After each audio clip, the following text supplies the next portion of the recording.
One thing that all teachers can do to help ELL students is to create a structure in their classroom, to create fixed rituals and routines. When students have a predictable routine, a predictable structure, they can learn to be creative within the structure. If students know what the expectations are and what the routine is, that lowers their anxiety, that lowers their affective filter. They know what the expectations are and they don't get as nervous. For example, in my classroom, the students come in every day, take out their notebook, write the question, and answer the question. And then I go around and collect the homework while they're answering the questions. By the third day of school, my students knew to come in, take out their homework, take out their notebook, write the question. It makes my day start smoothly. It lets my students know what they're doing. While I'm going around, if they have a question about their homework, I can chat with them.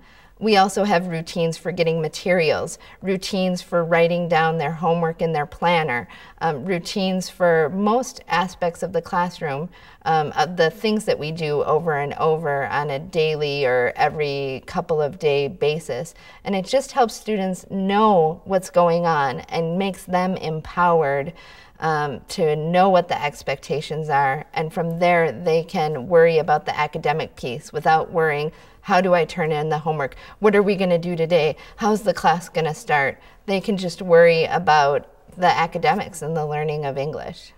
One of the rituals that I have in my classroom is that if I want to get students' attention, I count down from 5, 4, 3, 2, 1. The expectation is that at 1, their voices are stopped and their eyes are on me.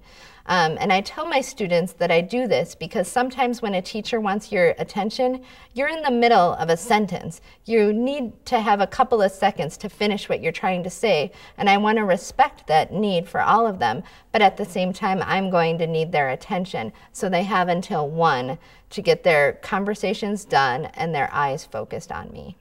I very rarely call on students without giving them a chance to talk to people in their group or to write things down or have a way for them to organize their thoughts. I want speaking in class and participating to be a positive experience where students get a chance to shine instead of feeling really nervous or scared or afraid they'll make a mistake. We also, whenever they have a major project, they're given a rubric.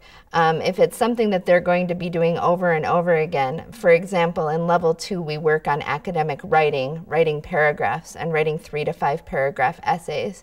They're given a rubric that we talk about all of the time. And in fact, I make them cut out the rubric and glue it into their notebooks so that when they're at home and they have to write a paragraph, they have a reference to go back to.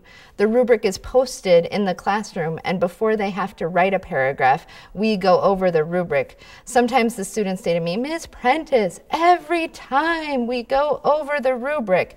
And I just tell them it's because it's important. And if there's one thing that you learn in my classroom, it's how to write a paragraph, and you're always going to remember it. But they know exactly what the expectation is. And then I can tell them, you weren't clear in your topic sentence. You didn't have one main idea. And they know that that's the expectation in their paragraph. We also always have our standards posted. Students always, even though they're ELL, they should be working towards the content standards and the grade level standards that you have in your state.